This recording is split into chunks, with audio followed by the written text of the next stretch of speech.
కోసం వెంపర్లాడే మనిషిగా ఈ రోజు చరిత్ర పుటల్లో నిలిచిపోతున్నాడు. కాబట్టి బీసీల పట్ల చిత్తశుద్ధితో ఉండాలి అంటే ఖచ్చితంగా అందరూ పోరాడాల్సిందే. 9th షెడ్యూల్లో పెట్టించే శక్తి లేనప్పుడు మీరు ఎందుకు హామీ ఇచ్చారనేది ఇప్పుడు ప్రజలు అడుగుతున్నారు. అందుకనే దానికి మీరు ఫస్ట్ తెలంగాణ ప్రజలకు క్షమాపణ చెప్పండి. ఎన్నికలు నిర్వహించరా మళ్ళా కొట్లు పోతాయా? ఇప్పుడు మొన్న మీరు రిజర్వేషన్ ప్రకటించారు. దానివల్ల చాలా మంది బీసీలు లక్షల రూపాయలు ఖర్చులు పెట్టుకున్నారు. మేము సర్పంచులం అవుతామని. ఇప్పుడు వాళ్ళకు ఆ బాధ్యత అది లేకుండా అయిపోయింది. ఖర్చులు పోయినాయి, ఆ డబ్బులు పోయినాయి, పదవి రాకుండా అయిపోయింది. బీసీలను ఇన్ని రకాలుగా అన్యాయం చేస్తున్న మిమ్మల్ని ఎట్లా పల్లెల్లోకి రానియాలా? ఎందుకు రానియాలా? పోనీ మీరేమైనా ఈ 2 సంవత్సరాలలో ఇచ్చిన హామీలైనా ఏమైనా నెరవేర్చారా?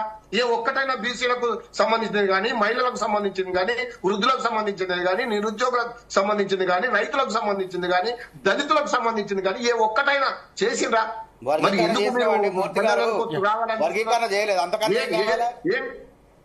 వర్గీకరణ నువ్వు చెప్తే ఏం లేదు. సుప్రీంకోర్టు ఆర్డర్ ఇచ్చింది కాబట్టి మీరు చేశారు. సుప్రీంకోర్టు ఆర్డర్ ఇచ్చింది కాబట్టి తప్పని పరిస్థితిలో మీరు చేస్తున్నారు. అది కూడా నష్టపూర్వమైన వాతావరణంలో అటు మాదిగలు గాని, అటు మిగతా కులాలు గాని ఉన్నాయని ఇంకా కొట్లాడుతున్నారు. కాబట్టి ఆ జోలికి నేను పోదలుచుకోలేదు. ఇప్పుడు మీరు చేయాల్సింది ఏంటంటే, మీరు తప్పు చేశాము, మాకు చేత కాలేదు కాబట్టి తెలంగాణ ప్రజలు బీసీలు ముఖ్యంగా మమ్మల్ని క్షమించండి అని ఒక క్షమాపణ కోరండి. లేదండి, ఈ పోరాటం చేస్తున్నాం. రాహుల్ గాంధీ గారు దేశవ్యాప్తంగా బీసీలకు రాజ్యాధికారం రావాలని చెప్పి పోరాటం చేస్తాడు. ఈ పోరాటం అంటే రాహుల్ గాంధీకి పేరు వస్తుందని చెప్పేసి, కాంగ్రెస్ పార్టీకి పేరు వస్తుంది, రేవంత్ రెడ్డికి పేరు వస్తుందని చెప్పి బీజేపీ పార్టీ అడ్డుకుంటుంది. ఇది రాజకీయ లబ్ధి కోసం అడ్డుకుంటుంది. కాబట్టి దీన్ని అన్ని పార్టీలు కూడా ఏకతాటి తమిళనాడు లాగా రావాలి. తమిళనాడులో 9వ షెడ్యూల్లో చేర్చిన వాళ్ళము అదే విధానం వీళ్ళు చేయమంటున్నాం. అప్పుడు మాకు అవకాశం వచ్చింది. ఇప్పుడు బీజేపీ ఎక్కడ యుద్ధం చేయాలా? మీరు ఎక్కడైనా చేసిన మూర్తి గారు అంటే కాంగ్రెస్ వర్కింగ్ కమిటీ అంటే జరిగింది. లడాయి పార్లమెంట్ లో జరగబోతుంది. చూడండి, తెలంగాణ ఎంపీ లడాయి చేయబోతున్నారు.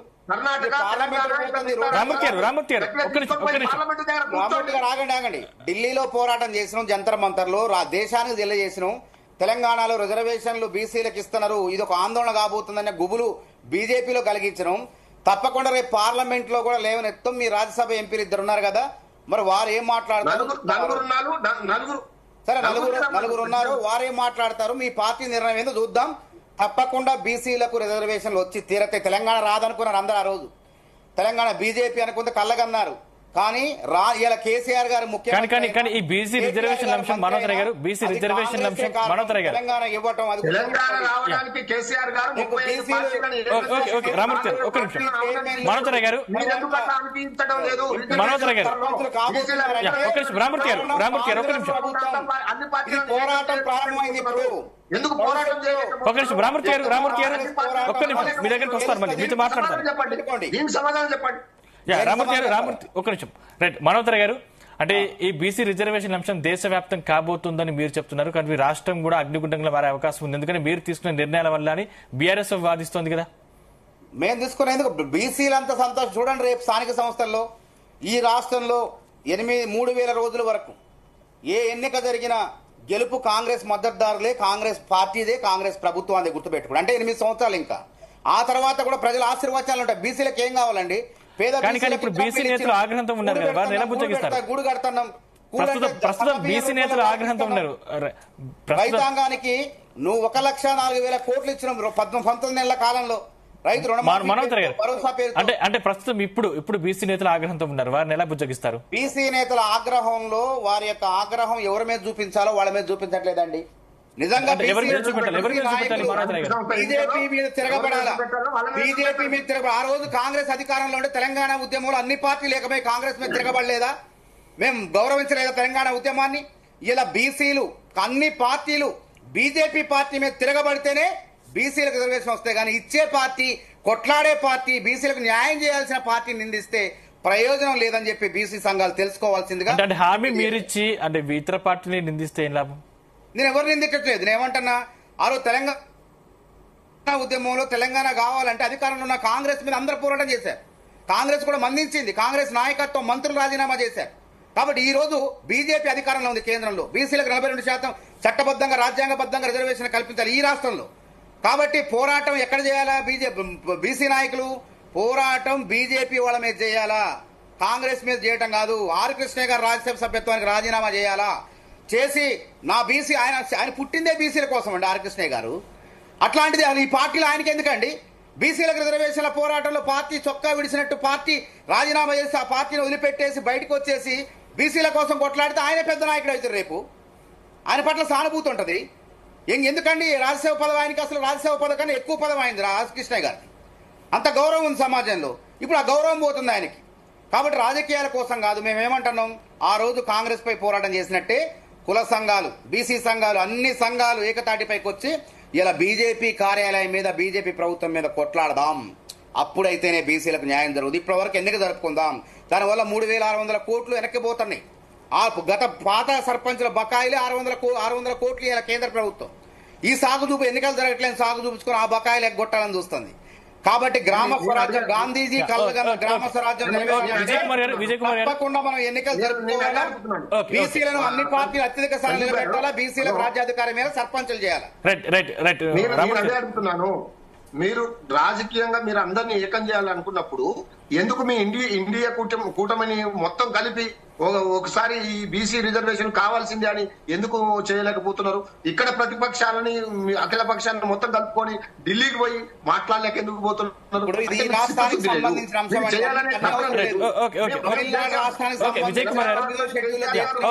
తెలంగాణకు సంబంధించిన అంశంలో తెలంగాణ కాంగ్రెస్ అన్ని పార్టీలు కావాలి. ఇండియా కూటమి సభ్యులు దేశవ్యాప్తం ఉన్నప్పుడు ఇండియా కూటమిని కలుద్దాం. ఉన్నప్పుడు ఇండియా కూటమిని కలుద్దాం. అప్పుడు మనం సంబంధించిన అంశం కాబట్టి ఇక్కడ రాష్ట్రంలో పార్టీలు అన్ని పార్టీలు బీజేపీ కలిసి రావాలి. విజయ్ కుమార్ గారు, బీసీ నేతలు గుర్రుగా ఉండాల్సింది మా పార్టీ మీద కాదు కేంద్ర పార్టీ మీద. అంటే కేంద్రం సహకరించట్లేదు. అంటే ఇక్కడ రాష్ట్రంలో బీజేపీ ప్రతినిధులు సపోర్ట్ ఇచ్చినా కూడా కేంద్రంలో బీజేపీ సపోర్ట్ ఇవ్వట్లేదని కాంగ్రెస్ వాదన. అందుకే ఇప్పుడు కామారెడ్డిలో చెప్పేటప్పుడే మేము కేంద్రం మీద ఒత్తిడి తెచ్చి ఫైట్ చేస్తాం తెస్తాము అని చెప్పాలి. వీళ్ళు ఏం చెప్పారు, మేము ఇచ్చేస్తాం అని చెప్పినటువంటి సిస్టమ్. ప్లస్ ఇక్కడ ఏం చేయాలి, మీరు ఇప్పుడు ఆర్ కృష్ణయ్య అని గుర్తిస్తలే, ఆర్ కృష్ణయ్య లేదనుకో, మరి మీ పార్టీలో ఉన్న బీసీ నాయకులు అంతా రాజీనామా చేసి ఆడ కొట్లాడొచ్చు కదా, ఇంకా బాగుంటది కదా. బీసీ నాయకులు ఎంపీలుగా ఉన్నోళ్ళు ఎమ్మెల్యేలుగా ఉన్నోళ్ళు వెళ్ళి రాజీనామా చేస్తే మీరే ఛాంపియన్ అవుతారు. ఆర్ కృష్ణయ్యకి ఎందుకు ఛాంపియన్షిప్ ఇవ్వాలి? కాంగ్రెస్ ఛాంపియన్షిప్ కావచ్చుగా. అసలు ముఖ్యమంత్రి ఇంకెక్కడిది ముఖ్యమంత్రి పదవిని పంపించేసి బీసీ ముఖ్యమంత్రిని పెట్టుకొని ఇంకా కొట్లాడితే మరింత ఆదరణ వస్తుంది కదా. అప్పుడు చాలా ఆదరణ వస్తుంది. బీసీ ముఖ్యమంత్రి దేశం అంతా వస్తుంది. ఆ పని చేయొచ్చు కదా. ఒక చిత్తశుద్ధి ఉందనే దానికి కరెక్ట్ గా వర్కౌట్ అవుతుంది ఈ పని. ఇంకా ఈజీగా ప్రజలంతా ఇప్పుడు నిజంగా కొట్లాడుతున్నారు, నిజంగా చిత్తశుద్ధి ఉన్నది వీళ్లకు అని నమ్ముతారు. తెలంగాణ ఉద్యమంలో ఎట్లా నమ్మిరు అట్లనే నమ్మియాలి. అట్లా ఆ రకంగా విశ్వాసం కల్పించాలి కదా. ఆ రకమైనటువంటి బీసీ నాయకత్వాన్ని అడ్డుకున్నది వాళ్ళు. కాబట్టి ఒక బీసీ నాయకుడు స్పందించాల్సింది ఆయన. చట్టబద్ధం చేసే ప్రయత్నాలు అడ్డుకున్నది బీజేపీ. ఆయన ఆ పార్టీలో ఉన్నాడు. కాబట్టి కాంగ్రెస్ కు చిత్తశుద్ధి కనపడుతుంది. ఇక్కడ దేశవ్యాప్తం చేసినాం. కాంగ్రెస్ రాజీనామా అవసరం లేదు. అందరూ కొట్లాడితే తప్పకుండా వాళ్ళ బీజేపీ కార్యాలయం పైన బీజేపీ నాయకుల పైన కొట్లాడితే తప్పకుండా 40% రిజర్వేషన్లు వస్తాయి. కొట్లాడినట్టు చేయట్లేదు కదా పార్లమెంట్. అదే ఎవరు చేయాలా? బీసీ సంఘాలు చేయాలి. బీసీ సంఘాల పోరాటం ఎంతవరకు ఉందండి? వాస్తవం చెప్పండి. పార్లమెంట్ మీరు చేయాలని చెప్తున్నారు విజయ్ కుమార్ గారు. పార్లమెంట్ మీరు చేయాలని చెప్తున్నారు. సరిపోదండి.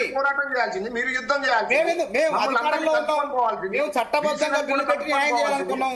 పోరాటం చేయాల్సింది బీసీ సంఘాలు. బీసీ సంఘాల పోరాటం ఒక ఉస్మానియా విజయ్ కుమార్ గారు మీరు మాట్లాడండి. పల్లె పల్లె గల్లీ గల్లీ బీసీ నాద మోగాల. అప్పుడు ప్రభుత్వం భయపడుతుంది, కేంద్ర ప్రభుత్వం. అంతేగాని ప్రెస్ క్లబ్లకి ఉస్మానియా యూనివర్సిటీలో నా మొన్న ధర్నా చేస్తే నాకు చాలా బాధ అనిపించింది. నా సోదరుల చైతన్యం ఏందనేది. 100 మంది లేరండి అక్కడ ఆర్ట్స్ కాలేజ్ ముందు. ఎంత బాధాకరం. ఒక బీసీలు అంటే 50%. విజయ్ కుమార్ గారు మీరు మాట్లాడండి. ఒకటి ఇక సంఘాలు హామీ ఇవ్వలేదండి, పార్టీ హామీ ఇచ్చింది. కొట్లాడాల్సింది పార్టీయే కొట్లాడాలి, అది కూడా చిత్తశుద్ధితోటి. మీరు బీసీ నాయకత్వాన్ని ముందు పెట్టి కొట్లాడితే ఇక్కడ ప్రజలన్నా నిజంగా కొట్లాడుతారని విశ్వాసం వస్తుంది. మీరు ఆ పని చేయట్లేరు. ప్లస్ రాహుల్ గాంధీ చేయాల్సినటువంటి పనిని పార్టీ విత్ ఇన్ ద పార్టీలో కూడా రాహుల్ గాంధీ మీద ఒత్తిడి తీసుకురావట్లేరు, రాహుల్ గాంధీని ప్రశ్నించే విధంగా చేయట్లేరు. ఈ 2 సంవత్సరాలు చేసిన పని ఏంది మరే? ఈ 2 సంవత్సరాలు రాష్ట్రం ప్రభుత్వం వల్ల కాదు, రాష్ట్రం చేతుల్లో లేదని తెలిసి కూడా రాష్ట్రంలోనే ఎందుకు గోల్ తిప్పిర్రు? ఈ ఆర్డినెన్స్ అని ఇదని ఎందుకు గోల్ తిప్పారు? డైరెక్ట్ కేంద్రం మీదనే ఒత్తిడి చేసినట్టు, కేంద్రం మీదనే ఫైట్ చేయాల్సినటువంటి బాధ్యత ఎందుకు తీసుకోలేదు? 2 సంవత్సరాల నుంచి ఎలక్షన్ జరగకపోవడానికి కారణం ఎవరు? ప్రభుత్వ నిర్ణయమే కదా. ప్రభుత్వ నిర్ణయం తీసుకోకపోవడం వల్లే కదా. దేని 40% విషయంలో మేమే ఇస్తాము చెప్పడం వల్లనే కదా. మేము బిల్లు తీసుకొస్తున్నాం, చట్టం తీసుకొస్తున్నాం, ఎంత చట్టం ఇవన్నీ అవుతుంది అని తెలిసి కూడా ఎందుకు ఇదంతా చేశారు? జీవో, ఆర్డినెన్స్ ఇవన్నీ తీసుకొచ్చి ఈ డెడికేషన్ కమిషన్ కోర్టు ఆదేశిస్తేనే డెడికేషన్ కమిషన్ వేశారు. ఇదంతా ఒక టైం పాస్ లాగా చేసినటువంటిది. ఇప్పుడు కేంద్రం మీద కొట్లాడతా అంటే ఎట్లా నమ్మకం ఎట్లుంటది? అని